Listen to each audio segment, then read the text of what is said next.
The 2022 housing market already appears to be on track with previous years. Prices surging to record highs, supply down to record lows. And that makes the need for affordable housing even more critical. For some perspective here, a report from the state's Affordable Housing Task Force found that in 2019, 315,000 households put more than half of their income into paying rent or mortgage. Zillow says communities where people spend more than 32% of their rent on housing tend to see an increase in homelessness. Tonight we have an in-depth look at the issue at hand and some solutions by our state lawmakers. Here's political reporter Megan Lopez.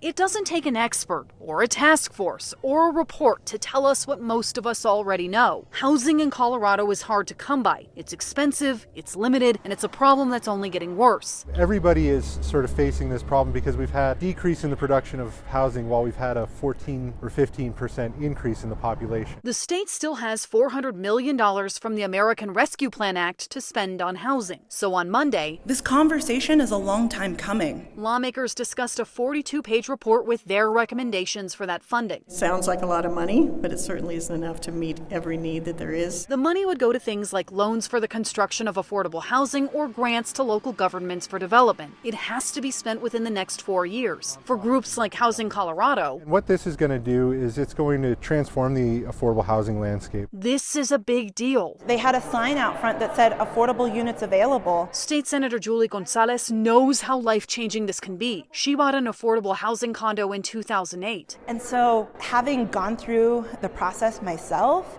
and seeing how hard it could be to cobble together the resources, that experience for me, I learned a lot. The report was bipartisan, but missing from Monday's press conference were Republicans. Right now, these are just recommendations. It's just words on paper. They say they were invited but not given the opportunity to speak, and they're not sure how much of a difference this money will make. We're not addressing the actual system that has created this issue that we're dealing with over, I think it's 150,000 homes short of where we need to be for Coloradans. They've introduced a bill to ban local governments from creating a growth cap as a potential policy solution. Democrats agree that these solutions need to be about more than money. You'll see us, I think, here in this General Assembly continue to not only tackle the funding issues, but also the policy matters at hand. But they say this is a once-in-a-generation opportunity to finally put a dent in the housing crisis in Colorado. Megan Lopez, Denver 7.